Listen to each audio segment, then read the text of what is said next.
जय हिंद दोस्तों, स्वागत है आपका आपके चैनल पे जिसका नाम है स्टूडेंट एकेडमी। और शुरू करते हैं आपका चैप्टर जो है आज। चैप्टर शुरू करने से पहले मैं आपसे कुछ बातें करना चाहता हूँ। उसमें क्या है कि आपने काफी दिनों से देखा होगा हमारी वीडियो नहीं आ रही है। हमारी वीडियो ना आने का कारण है, उसका कारण ये है कि हमने सोचा कि जो बच्चों के बोर्ड के पेपर आ रहे हैं, जिसकी डेट लगभग साइंस का जो पेपर है आपका वो 20 फरवरी उसकी डेट अनाउंस की गई है बोर्ड के पेपर की। और प्री बोर्ड कुछ स्कूलों में चल रहे हैं और कुछ स्कूलों में प्री बोर्ड होने वाले होंगे। तो उन्हीं सबको ध्यान में रखते हुए हमने सोचा है कि एक ऐसी सीरीज बनाई जाए जिसमें बच्चों के एमसीक्यू क्वेश्चंस आराम से अटेम्प्ट हो पाए।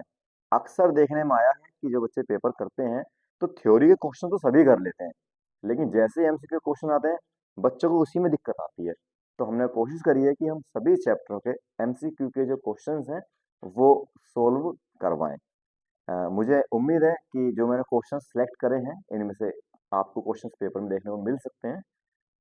तो आप जो है सात सात क्वेश्चंस करेंगे, मैं क्वेश्चंस आपके सामने स्क्रीन पे प्ले करूंगा बोर्ड पे। तो आपको लगे कि इसका आंसर ठीक आप जानते हैं तो आप मुझसे पहले कमेंट कर सकते हैं, वरना उसके बाद मैं उसका आंसर आपको बताऊंगा। तो शुरू करते हैं चैप्टर बिना देरी करे हुए। तो आइए शुरू करते हैं। आज हम पढ़ेंगे चैप्टर कार्बन का। ये सेकंड टर्म का आपका पहला चैप्टर है जिसका नाम है कार्बन एंड इट्स कंपाउंड। तो शुरू करें एमसीक्यू का पहला क्वेश्चन। क्या सभी तैयार हैं? ठीक है, चलते हैं आगे। हाँ, तो जैसे कि पहला क्वेश्चन आपके सामने है। पहला क्वेश्चन क्या कहता है कि carbon exist in the atmosphere in the form of. Carbon वायुमंडल में किस रूप में पाया जाता है? तो इनका कहना है कि कार्बन जो है किस रूप में वायुमंडल में मिलता है, उसके बारे में बताना हमें। कार्बन वायुमंडल में किस रूप में मिलता है? चार ऑप्शन है इसके, चारों में से कोई एक ही ऑप्शन सही होगा, आपको बस वही पता करना है। सबसे पहला ऑप्शन है कार्बन मोनोऑक्साइड ओनली। मतलब केवल कार्बन मोनोऑक्साइड ही मिलता है? नहीं, ऐसी बात तो नहीं है। भाई कार्बन जो हमारे पास में है वो वायुमंडल में बहुत रूपों में मिलता है, तो सिर्फ कार्बन मोनोऑक्साइड में मिलता है ये बात तो सही नहीं लग रही है। नेक्स्ट चलते हैं, carbon monoxide in the trace. Carbon monoxide in traces and carbon dioxide, ये ऑप्शन सही हो सकता है। लेकिन कभी भी आपको ऐसा नहीं करना है जैसे ही आप क्वेश्चंस को हल करें, जैसे मैं इसको देख रहा हूँ लेकिन सेकंड क्वेश्चन मुझे लगा सही है, और ऐसा ना हो आप परीक्षा में सेकंड सही हो और वहीं रुके और वहीं टिक करके आगे बढ़ जाएं। नहीं, आपको बाकी क्वेश्चन भी देख लेने हैं, क्या पता वो उससे बेहतर आंसर्स का हो, या फिर एक और दो दोनों ही सही हो, क्या पता सारे ही सही हो, है ना। तो सभी एक बार ध्यान से पढ़ना होता है, पहला काम यही करना होता है। थर्ड ऑप्शन पढ़ते हैं, कार्बन डाइऑक्साइड ओनली। इसका कहना है कि सिर्फ वायुमंडल में केवल कार्बन डाइऑक्साइड ही मिलता है। तो ऐसा भी नहीं है, कार्बन डाइऑक्साइड भी मिलता है और चीजें भी मिलती हैं। और नेक्स्ट है कोल, यानी कि कोयला। तो इसका सही आंसर क्या होगा? इसका सही होगा कार्बन मोनोऑक्साइड। सॉरी सॉरी, ये ये था ना, बी ऑप्शन इसका सही है।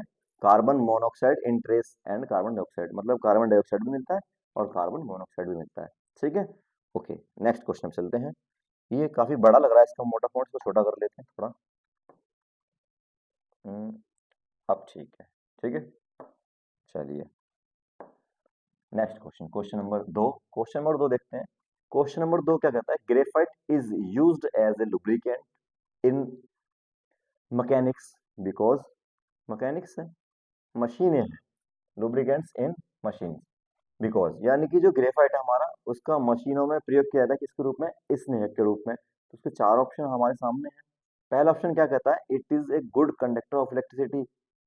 क्या इसके लिए प्रयोग किया जाता है इसका? नहीं, ये गुड कंडक्टर तो होता है, ठीक है, अच्छी बात है कि भाई ये कंडक्टर होता है इलेक्ट्रिसिटी का, लेकिन इसके लिए लुब्रिकेंट के लिए यूज नहीं कर लेते। लुब्रिकेंट का मतलब असल में होता क्या है?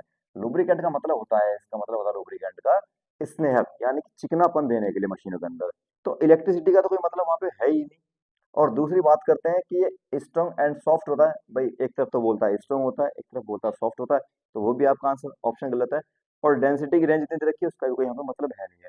तो इसका सही आंसर क्या होगा? इसका सही आंसर होगा कि जो इसका जो मेल्टिंग पॉइंट है और ये स्लीपी लेयर होती है, मतलब ये थोड़ा चिकना होता है, इसके कारण ही इसका प्रयोग करते हैं किसके अंदर? मशीनों में लुब्रिकेंट्स के रूप में। ठीक है, नेक्स्ट थर्ड चलते हैं अगले क्वेश्चन पे। अगला क्वेश्चन हमारा क्या कहता है? The allotrope of carbon which is a good conductor of heat and electricity. ठीक है, कार्बन का वह अपर रूप जो ऊष्मा और विद्युत का अच्छा चालक हो, सुचालक हो। चार अपर रूप है कार्बन के, बोर्ड पे तीन दे रखे हैं। इसमें पहला है हीरा, दूसरा है ग्रेफाइट, तीसरा चार्कोल। इन्होंने बोला कि अच्छा कौन सा है, किसके लिए? जो हीट का और इलेक्ट्रिसिटी का क्या हो, गुड कंडक्टर हो, यानी कि उसमें से इलेक्ट्रिसिटी और हीट अच्छे से पास हो जाती हो। तो इसका आंसर क्या है, इसका आंसर हीरा तो नहीं है, इसका आंसर क्या है, ग्रेफाइट है। ठीक है, नेक्स्ट अगले क्वेश्चन चलते हैं। अगला क्वेश्चन, निम्नलिखित में से कौन सी एक सजातीय श्रृंखला से संबंधित नहीं है। Which of the following does not belongs to the same homologous series, मतलब होमोलोगस सीरीज से नहीं है। अब बात यहाँ पे आती है कि ये होमोलोगस सीरीज क्या होती है। ठीक है, होमोलोगस सीरीज के बारे में बात आती है, तो होमोलोगस सीरीज क्या होती है, जो एक ही फॉर्मूले पे काम करती हो, एक ही फॉर्मूला बेस्ड हो, और उसके अंदर CH2 का डिफरेंस हो, और सभी की प्रॉपर्टी कैसी हो, एक जैसी, उसको बोलते हैं होमोलोगस सीरीज। सजातीय श्रेणी या समजातीय श्रेणी। तो इन्होंने बोला कि इसमें से कौन सा संबंधित नहीं है। जैसे CH4 है, आप देख पा रहे होंगे, ये CH4 है, ये कौन से परिवार से है, ये है एल्केन से। ठीक है, उसके बाद C2H6, ये भी किससे है, ये भी एल्केन से है। उसके बाद में क्या है, C3H8, ये भी किससे है, ये भी एल्केन से। अगला कौन सा हमारे पास है, C4H8, ये किससे है, ये है एल्कीन से। बाकी तीनों किससे हैं, ये तीनों है एल्केन से। तो इसका मतलब ये इसका आंसर, मतलब ये इस सीरीज में नहीं है, तो इसका क्या आंसर हो जाएगा, इसका आंसर हो जाएगा डी। ठीक है, ओके। हाँ,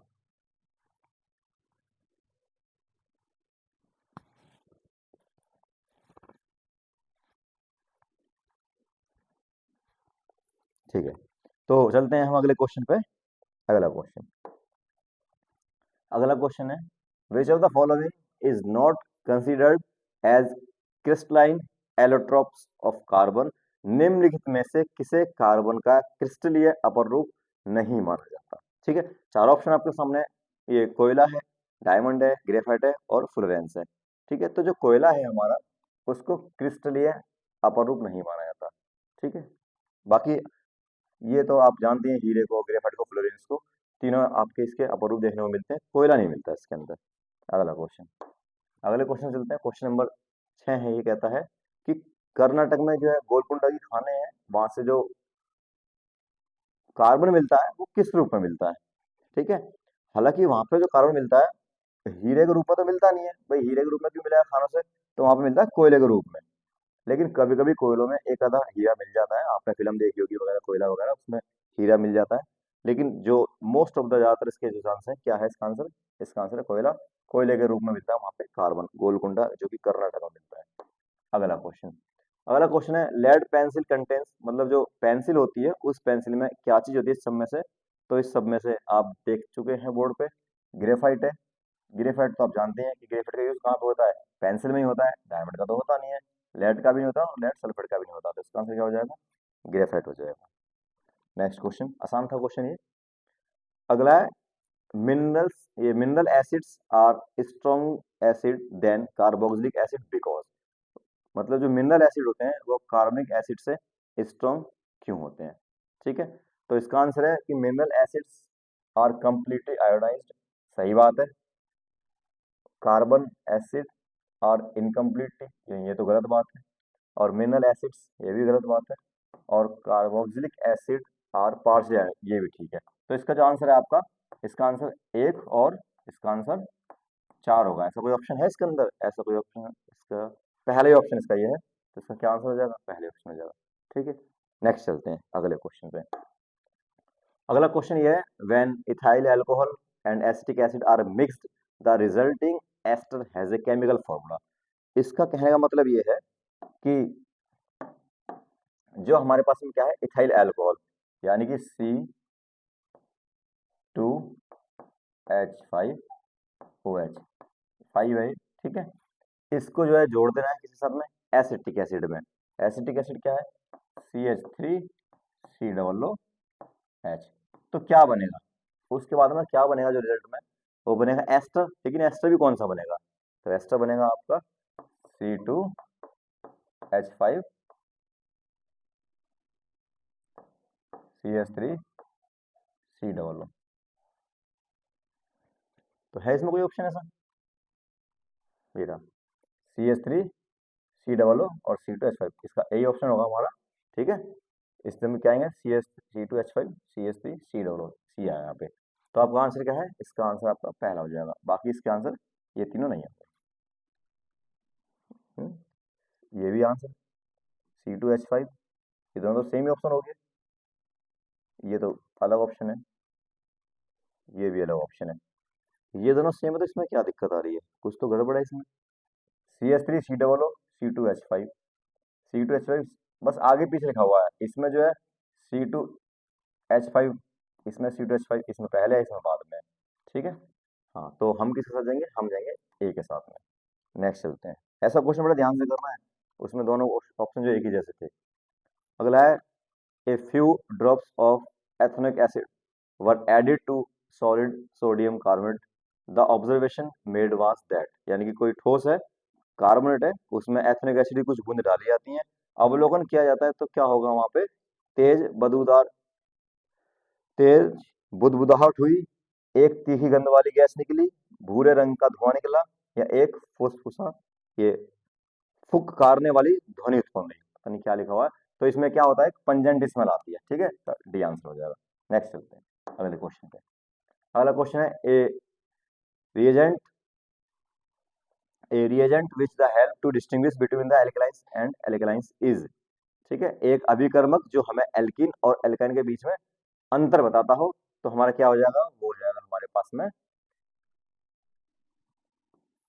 एल्केलाइन KMnO4। ठीक है, ये कहाँ है KMnO4, ये रहा। इसका आंसर हमारे पास में सी आंसर का दिख जाए, क्योंकि सबसे ज्यादा क्या होता है, ये रिएक्टिंग एजेंट होता है। अगले क्वेश्चन चलते हैं। क्वेश्चन नंबर नेक्स्ट, ब्यूटेनिक एसिड का सही संरचनात्मक सूत्र क्या है। अब फॉर्मूले बताने तो आपको बताए थे मैंने पहले, कैसे इसके डायग्राम बनेंगे। तो ब्यूटेन में ऑयल जुड़ रहा है, यानी कि आपको लेना है C3H8। C3H8 इसका नाम है प्रोपेन। इस प्रोपेन में आपको क्या जोड़ना है, कार्बोक्सिलिक ग्रुप इसमें जोड़ना है आपको, ये जोड़ना है COOH। जब आप इसके अंदर जोड़ देंगे तो एक कार्बन तो हट जाएगा वहां से। ठीक है, तो कितने टोटल आपके पास में कार्बन, C4H7OH। ये क्या है आपके पास में, ये है ब्यूटेनोइक एसिड। अब इसका फॉर्मूला देखना आपको कि कौन सा सही है इसके अंदर। ठीक है, तो 4 कार्बन तो सभी के अंदर ही है, तो वो तो ठीक ही है।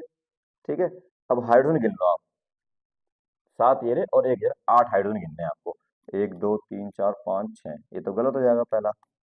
1 2 3 4 5 6 7 8, 1 2 3 4 5 6 7 8, ये वाला आंसर आपको सही है इसमें। 1 2 3 4 5 6 7 8 9 10, ये बहुत हो गया। 4 4 दूनी 8 9 10, 10 इसमें हो गए, तो आपका क्या आंसर है, आपका आंसर डी है। ठीक है, ऐसे ही देख लेना इसके अंदर। नेक्स्ट चलते हैं अगले क्वेश्चन पे। अगला क्वेश्चन है, साबुन के अणु में द सोप मॉलिक्यूल हैज, मतलब साबुन का जो अणु होता है वो इस तरीके से होता है। ठीक है, ये C और इधर ये सोडियम। तो इसका कहना है कि इसमें एक एंड तो हाइड्रोफोबिक होता है और एक एंड इसमें हाइड्रोफिलिक होता है। तो हाइड्रोफिलिक हेड, अच्छा हाइड्रोफिलिक क्या होता है, हाइड्रोफिलिक होता है जो मतलब पानी से प्यार करता हो, जो पानी के पास जाता हो। और फोबिक क्या होता है, जो डरता हो, जो फियर जो मानता हो, दूर भागता हो, जो दूर भागे। पूंछ दूर भागती है, इसमें पूंछ दूर भागती है और हेड पास में आता है। इसका कहना है कि हाइड्रोफोबिक हेड होता है, मतलब जो अगला सिरा होता है वो हाइड्रोफोबिक होता है। तो जैसे आपके सामने दिखाई दे रहा है साबुन का मॉलिक्यूल, इस साबुन के मॉलिक्यूल में जो इसका जो हेड होता है, ये जो है पानी से पास जाता है और ये दूर भागता है पानी से। ठीक है, जो एंड है वो दूर भागता है। तो हाइड्रोफोबिक एंड हाइड्रोफोबिक टेल, ये भी। ठीक है, तो इसका आंसर क्या हो जाएगा, सी हो जाएगा। नेक्स्ट चलते हैं अगले क्वेश्चन पे। अगला क्वेश्चन है, detergent can be use for washing for clothes, मतलब कपड़े धोने के लिए प्रयोग करते हैं, डिटर्जेंट का उपयोग करते हैं कपड़े धोने के लिए, क्या जाता है, कौन से करते हैं, ओनली इन हार्ड वाटर, केवल हार्ड वाटर में करते हैं, कठोर जल में करते हैं।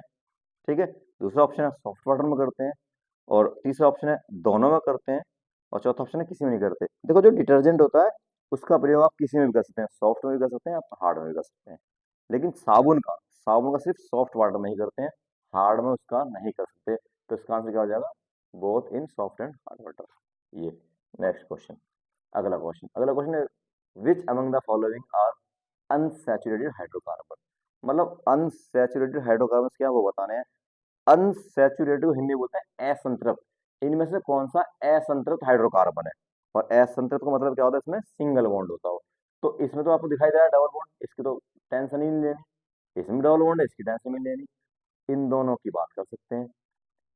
इसमें ये भी सिंगल बॉन्ड वाला है और ये भी सिंगल बॉन्ड वाला है। दोनों आंसर सही है भाई इसके, वन और थ्री। वन और थ्री, पहला ये ऑप्शन ही सही है इसका। नेक्स्ट चलते हैं, अगला क्वेश्चन। अगला क्वेश्चन है कि acetic acid was added to a solid X kept test tube, a colourless odorless gas Y was evolved, the gas was passed through lime water which turned milky, it is concluded that। इनका कहने का मतलब ये है कि इनके पास एक substance था X, उस X सब्सटेंस को इन्होंने क्या करा कि उसको जो है एसिटिक एसिड से मिला दिया।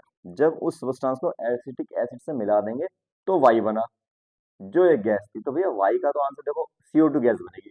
अब तीनों में आंसर क्या है, CO2 है। लेकिन जो इन्होंने मिलाया वो क्या था, तो वो था सोडियम बाइकार्बोनेट। ठीक है, हमने क्या लिया था, NaHCO3 लिया था। ये आंसर है, ये हमारा है एक्स और CO2 हमारा क्या है, वो है हमारा वाई। ऑप्शन का बी। नेक्स्ट, अगला क्वेश्चन, इथीन का संरचनात्मक सूत्र क्या है, फॉर्मूला क्या है इथीन का। फॉर्मूला तो बाद में जानेंगे, पहले फॉर्मूला जान लेते हैं, चित्र तो देखते ही रहेंगे। ये क्या है, एक दो, दो कार्बन लेकिन तीन बॉन्ड। जब तीन बॉन्ड होता है तो वो इथाइन बनता है। जब ट्रिपल बॉन्ड होता है तो इथाइन, तो ये भी ट्रिपल बॉन्ड वाला है, इथाइन वाला है, ये भी इथाइन वाला है। और सिंगल बॉन्ड वाला होता है तो इथेन बनता है। इथीन जब लगता है तो ट्रिपल बॉन्ड में, अगर ये इथीन होता, ETHENE, इथीन, तो आंसर होता आपका ये। लेकिन यहाँ पे क्या है, इथाइन, ट्रिपल बॉन्ड वाला है। अब ये भी ट्रिपल बॉन्ड वाला है और ये भी ट्रिपल बॉन्ड वाला है। ठीक है, डायग्राम बना लेते हैं इनके लिए। जो पहला ऑप्शन है आपका जो है वो ये है, इस तरीके से, एक दो तीन कार्बन इस तरीके से। दो कार्बन को बोलते हैं हम एथ, और ट्रिपल बॉन्ड है तो YNE, इथाइन। तो ये आपका क्या आंसर है, सही है। तो इसका जो आंसर है पहला, पहला आंसर ही आपका सही माना जाएगा। उसकी बात करें हम बी वाले की, जिसमें तीन बॉन्ड भी हैं, उसमें क्या है कि इस तरीके से है। इसमें क्या है कि यहाँ पे जुड़ नहीं पाएगा, चित्र ही गलत है, फॉर्मूला ही गलत है। इस कार्बन से तीन हाइड्रोजन जुड़ ही नहीं पाएंगे। ठीक है, ओके। तो पहला आंसर आपका सही माना जाएगा, वही सही है। नेक्स्ट चलते हैं अगला क्वेश्चन पे। एसिडिक एसिड गुणों का अवलोकन करते हुए एक छात्र ने बताया कि इसकी गंध कैसी होती है, एसिडिक एसिड की। A student while observing the properties of acetic acid would report that smell like vinegar and turn, मतलब सिरके जैसी होती है और क्या करता है, रेड लिटर्स को ब्लू कर देता है। अच्छा जी, बात आ रही है एसिटिक एसिड की। एसिटिक एसिड है खट्टी चीज। अब जो खट्टी चीज है, वो खट्टी चीज क्या करती है, आप जानते हैं कि वो नीले लिटमस को लाल कर देती है। मतलब जो ब्लू लिटमस पेपर आपका होगा, ब्लू को क्या कर देगी, वो रेड कर देगी। कौन, एसिड। तो ये तो रेड को ब्लू कर रही है, तो ये तो गलत हो जाएगा। ये भी रेड को ब्लू कर रही है, ये भी गलत हो जाएगा। या तो ये सही है या ये सही है। लेकिन अब दोनों के आगे भी पढ़ लेना है भाई, दोनों लिटमस तो चेंज करनी है, ठीक है। लेकिन ये विनेगर है, रोटा है, तो इसका आंसर क्या हो जाएगा, विनेगर, ये वाला। ठीक है, नेक्स्ट, अगला क्वेश्चन नंबर 19। क्वेश्चन नंबर 19 क्या कहता है कि ये जो रिएक्शन दी हुई है बोर्ड पे, इस रिएक्शन में ऑक्सीडाइजिंग एजेंट कौन सा है। तो मतलब KMnO4 जो होता है, ये ऑक्सीडाइजिंग एजेंट होता है। इसको हिंदी में बोलते हैं ऑक्सीकृत कारक या ऑक्सीकारक। ओके, नेक्स्ट इंपोर्टेंट क्वेश्चन है, पर ये बार बार पूछा था, हर बार आता है कि ऑक्सीडाइजिंग एजेंट कौन है, एक ही है। Next question number 20। ये क्वेश्चन वैसे तो इंपोर्टेंट नहीं है, पर देख लेते हैं। Vinegar is a solution of, मतलब जो सिरका है वो किसका घोल है। घोल तो वो सभी का ही है, जितने बोर्ड पे लिखे हैं ऑप्शन, मतलब मोस्ट ऑफ द केस में पानी के अंदर मिला दिया जाता है तो घोल बन जाता है। अब पानी के अंदर क्या बात है कि दो है, एक बार तो 5 से लेकर 8% है और एक बार 50 से लेकर 8% है। तो 50 से लेकर 60% नहीं होता, 5 से लेकर 8% होता है, तो ये आंसर आपका सही है। ठीक है, ये डाटा बेस्ड क्वेश्चन था, डाटा बेस्ड क्वेश्चन ऐसे ही होते हैं, बस करके देखने होते हैं, इनमें कोई कॉन्सेप्ट तो होता नहीं है। The portion left on dropping a hydrogen atom from an alkane is called, यानी कि किसी एल्केन से हाइड्रोजन परमाणु हटने पर जो भाग बचता है उसे क्या कहते हैं। क्या कहने का मतलब है, जैसे मान लो फॉर एग्जांपल हमारे पास में मीथेन है, आप देख रहे हैं इस मीथेन को, अरे दिखाई दे रहा है मीथेन। अब इस मीथेन से मान लो ये वाला जो हाइड्रोजन है हटा दिया मैंने, ये हट गया हाइड्रोजन, अब जो बचा उसका नाम क्या है। ठीक है, तो इसका नाम क्या बचा, मिथाइल। तो ऐसे ही जो एल्केन होता है, कौन होता है, एल्केन। जब एल्केन में से हाइड्रोजन हट जाता है तो भैया बच जाता है एल्काइल। क्या बच जाता है, एल्काइल। तो ऑप्शन है इसमें कहीं, ये रहा, इसको बोलेंगे मेल्काइल ग्रुप। बात समझ में आई। Next question number 24, the functional group present in a carboxylic acid is, जो कार्बोक्सिलिक एसिड है, कार्बोक्सिलिक एसिड में कौन सा फंक्शनल ग्रुप होता है।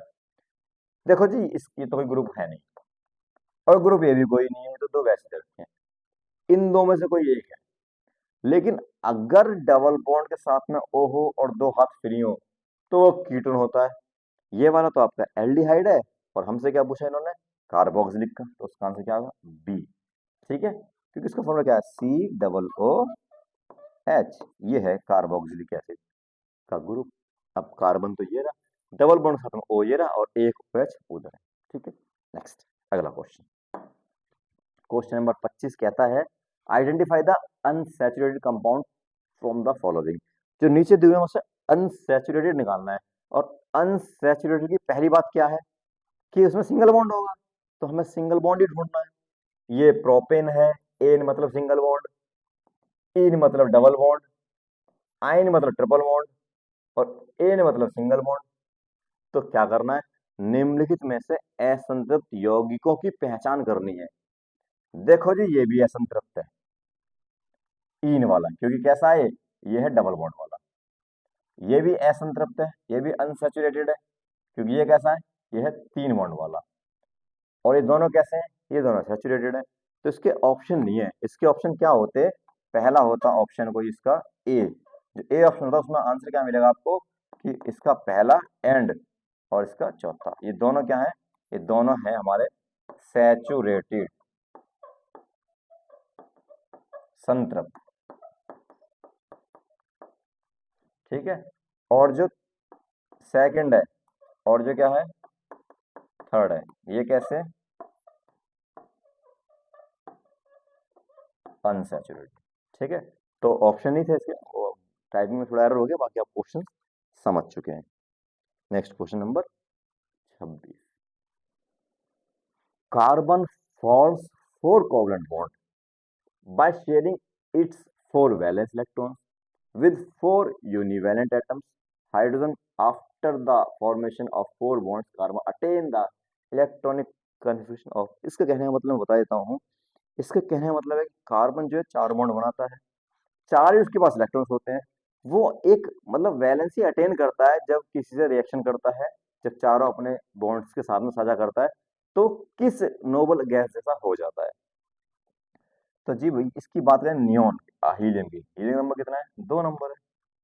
नियोन का कितना है, 10। आयरन कितना है, 18। ठीक है, तो कहने का मतलब है कि इसकी पहली शेल में कितने इलेक्ट्रॉन है, इसके तो दो ही इलेक्ट्रॉन है पहली शेल में, इसका पहली में दो अगली में 8, इसका पहली में दो अगली में 8 अगली में, सॉरी दोनों पड़ेंगे तो, हाँ 18 है, तो पहली में दो अगली में 8 और अगली में फिर 8। तो वो क्या करता है, किसके जैसा होना चाहता है वो, तो उसका आंसर है आपका नियोन का। ठीक है, क्वेश्चन नंबर 27, पेंटेन का आणविक सूत्र C2C5H12 है, इसमें 16 कोवलेंट बॉन्ड होते हैं, 12 कोवलेंट बॉन्ड होते हैं, जितने कोवलेंट बॉन्ड गिनने पड़ेंगे तो गिनते हैं। पहले पेंटेन चित्र में आते हैं, 1 2 3 4 5, ये पेंटेन हो गया। और इसको सबसे किसे जोड़ देंगे, सब तरफ लग जाएगा हाइड्रोजन, इधर हाइड्रोजन, इधर भी हाइड्रोजन, इस तरीके से।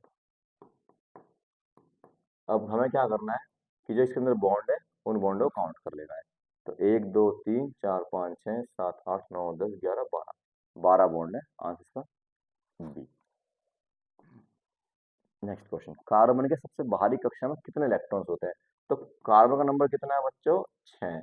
पहली स्टेट में 2 इलेक्ट्रॉन और अगली में 4। तो ऑप्शन क्या है, D, 4 option. Question number 29, which of these is true for most of the organic compounds? Organic compounds यानी कि अधिकांश कार्बनिक यौगिक के लिए कौन सी बात इसमें सच है? जो कार्बनिक यौगिक है उनका जो मेल्टिंग पॉइंट होता है वो हाई होता है, उच्च गलनांक होता है, और कौन सा, ये रहा इसका आंसर, ये है कि इसमें क्या होता है, melting point boiling point high होता है। Next question, question number 30, hydrocarbons are mainly composed of which these? किससे बना होता है? जो हाइड्रोकार्बन्स होते हैं वो बने होते हैं भैया हाइड्रोजन प्लस कार्बन। है कोई ऑप्शन इसके अंदर, ये रहा बी ऑप्शन है हमारा, और बी ऑप्शन इसका सही ऑप्शन है। Question number 31, how many double bonds are there in a saturated hydrocarbon? अरे संतृप्त हाइड्रोकार्बन में कितने द्विबंध होते हैं? होते ही नहीं है भाई। सैचुरेटेड का मतलब होता है जिसमें सिंगल बॉन्ड होता हो, संतृप्त का मतलब क्या होता है, जिसमें सिंगल बॉन्ड होता हो। और ये बोल रहा है कि सैचुरेटेड जो हाइड्रोकार्बन होंगे, सिंगल बॉन्ड वाले हाइड्रोकार्बन होंगे, उसमें डबल बॉन्ड कितने हैं? कोई नहीं होता भाई, इसमें डबल बॉन्ड नहीं होता। तूने मतलब ये इसका आंसर, मैं कट लगा दी मैं इसके ऊपर, यही इसका आंसर है, उसमें कोई नहीं होता, जीरो होता उसके अंदर। ठीक है। 32 question, successive method of A homologous series is very by how many atomic mass unit? सजातीय श्रेणी के क्रमिक सदस्यों में कितने परमाणु द्रव्यमान का अंतर होता है? मैंने तुम्हें पहले क्वेश्चन बताया था कि क्या होती है ये होमोलोगस सीरीज। इसमें क्या होता है कि CH2 का डिफरेंस होता है पहले वाले मेंबर में और अगले वाले मेंबर में। जैसे पहला मेंबर हमारे पास में CH4, अगला मेंबर है C2H6, अगला मेंबर है C3H8। तो सब में कितना अंतर है? अंतर है सब में किसका, CH2 का। तो वो ही पूछ रहा है कि उसका मास कितना होता है। तो कार्बन का मास कितना होता है? कार्बन का जो मास होता है, कार्बन का मास होता है 12। ठीक है, नंबर 6 होता है, मास 12 होता है। और हाइड्रोजन का मास कितना होता है, 1। तो 2 हाइड्रोजन है, 2 इसमें जोड़ देंगे तो कितना हो जाएगा, 14। आंसर कहीं है बी ऑप्शन 14। ठीक है। नेक्स्ट, अगला question, ethanol is also known as which of these? इसमें से क्या नाम है एथनॉल का? तो इसका एक नाम है, साधारण नाम इसको बोलते हैं, कॉमन नाम इथाइल अल्कोहल है, एथिल अल्कोहल भी बोलते हैं इसको। अगला question, ethanoic acid is also known as which of these? Ethanoic acid का नाम बताना है हमें। तो एथनिक एसिड नाम क्या है, एसिटिक एसिड। ठीक है। और एसिटिक एसिड किसे मिलता है, सिरके में मिलता है, अचार जब खाते हैं उसमें मिलता है। ठीक है। नाइट्रिक एसिड बैटरी में मिलता है। सिट्रिक एसिड जो है मिलता है खट्टे पदार्थों में, जो भी हम फल खाते हैं। और फॉर्मिक एसिड मिलता है चींटी के डंक में मिलता है, याद रखना है। Next question, soap are ester of which type of acid? किस तरीके का वो जो एसिड है? तो सोप जो होते हैं, साबुन जो होते हैं, वो फैटी एसिड्स होते हैं। ठीक है, वसीय अम्ल होते हैं। विच of these is not an organic acid? इसमें से कौन सा ऑर्गेनिक एसिड नहीं है? ऑर्गेनिक एसिड क्या होते हैं, जो पौधों में और एनिमल्स में मिलते हैं। ठीक है, जीव जंतुओं में मिलते हैं और प्लांट्स वगैरह में मिलते हैं। तो जो नाइट्रिक एसिड है, सिर्फ ये एसिड ऐसा है जो ऑर्गेनिक एसिड नहीं है। क्यों? क्योंकि ये एसिड खतरनाक होता है और मोस्टली बैटरियों में देखने को मिलता है। तो ये वाला एसिड इसका आंसर नहीं है, बाकी तीनों इसके आंसर मिल जाएंगे, लेकिन एक्चुअल में सही आंसर किसको मानेंगे, हम सी को मानेंगे। ठीक है, क्वेश्चन हिसाब से। 37, विच of the following is not an allotropic form of carbon? Carbon का एलोट्रोपिक फॉर्म कौन सा इसके अंदर नहीं है? ठीक है, फुल रेंज नहीं है बस केवल। ठीक है, ये हिंदी में इंग्लिश में गलतियां हो रही टाइपिंग में, तो फुल रेंज इसका आंसर नहीं है, मतलब ये नहीं है इसका आंसर। इन्हें बस ये होता है कि कौन सा नहीं है वो पकड़ना है, तो ये नहीं है, यही आंसर है। 38 क्वेश्चन खत्म। अरे 7 ही क्वेश्चन थे, तो आपकी क्लास खत्म होती है। तो मैंने जो क्वेश्चन आपको एमसीक्यू कराए हैं, आप इन क्वेश्चन एक बार देखेंगे। अगर आपको किसी क्वेश्चन डाउट होता है किसी क्वेश्चन को लेके, आंसर को लेके, तो कमेंट बॉक्स में कमेंट कर सकते हैं, आपका वेलकम है। ठीक है, तो क्लास आज ही रखते हैं, मिलते हैं नेक्स्ट क्लास में। जब तक के लिए धन्यवाद। जय हिंद, जय भारत। ठीक है।